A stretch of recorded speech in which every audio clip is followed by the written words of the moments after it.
नमस्कार सर्वांना. चला तर आज आपण छानशी एक गोड रेसिपी पाहूयात. ती म्हणजे लाल भोपळ्याच्या घाऱ्या किंवा लाल भोपळ्याच्या गोड पुऱ्या. यासाठी आपल्याला लाल भोपळा हा व्यवस्थित चिरून घ्यायचा आहे. लाल भोपळा हा आकाराने मोठा असतो. तो छान असा चिरून घेतल्यानंतर त्याच्यामधला जो गर आहे तो असा चमच्याने आपल्याला साफ करून घ्यायचा आहे. त्याच्या आतल्या बिया आणि असा जो गर असतो तो साफ करून घ्यायचा आहे.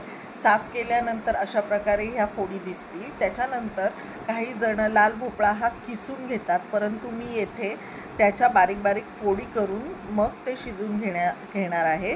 यासाठी मी बारीक फोडी करण्यासाठी मागचं साल हे काढून टाकायचं आहे. काही जण सालासकट शिजवतात, परंतु मग भोपळा चांगला शिजत नाही.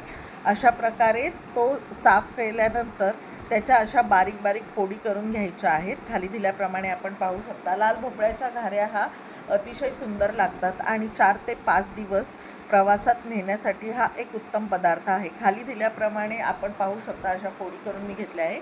साहित्य खाली दिल्याप्रमाणे आपण पाहू शकता. त्यानंतर आपण याच्यामध्ये ह्या फोडी ज्या केलेल्या आहेत त्या शिजण्यासाठी घालण्यासाठी थोडंसं तूप किंवा तेलाचा वापर करू शकता.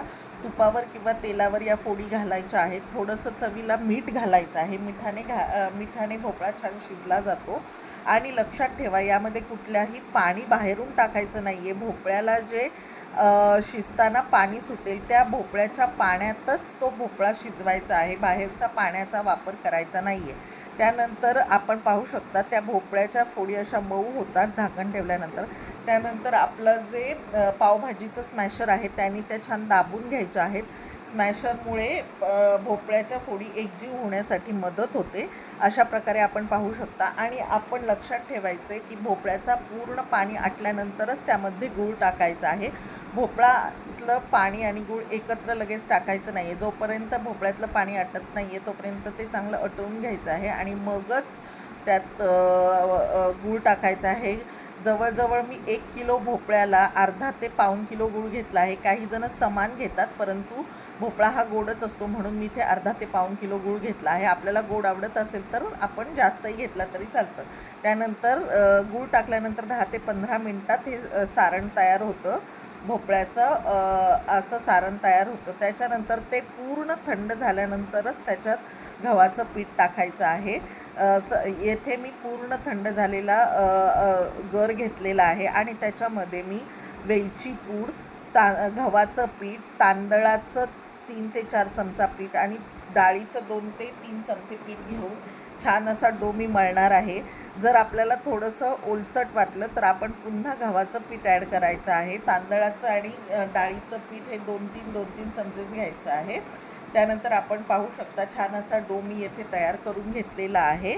हा डो 10 मिनटं रेस्ट करून द्यायचा आहे. लक्षात ठेवा, त्या म्हणजे जो आपण भोपळ्याचा गर शिजवून घेतलेला आहे त्यात बसेल एवढंच गव्हाचं पीठ टाकायचं आहे. जास्तीचं पीठ टाकायचं नाही आहे, नाहीतर मग भोपळ्याच्या घाऱ्या ह्या छान चवीला लागणार नाहीत. अशा प्रकारे छान असं त्याचं गोल अशी पोळी लाटून घ्यायची आहे आणि आपल्याला एकसारखे येण्यासाठी छान एखाद्या डब्याचा गोल आकार घ्यायचा आहे आणि अशा प्रकारे पुरी लाटून घ्यायची आहे. ही पुरी ही अशा प्रकारे जाडसरच ठेवायची आहे. खूपही पातळ करायची नाही आहे, नाहीतर पुऱ्या ह्या कडक होण्याची शक्यता असते. अशा प्रकारे आपण पुऱ्या लाटून घेतलेल्या आहेत.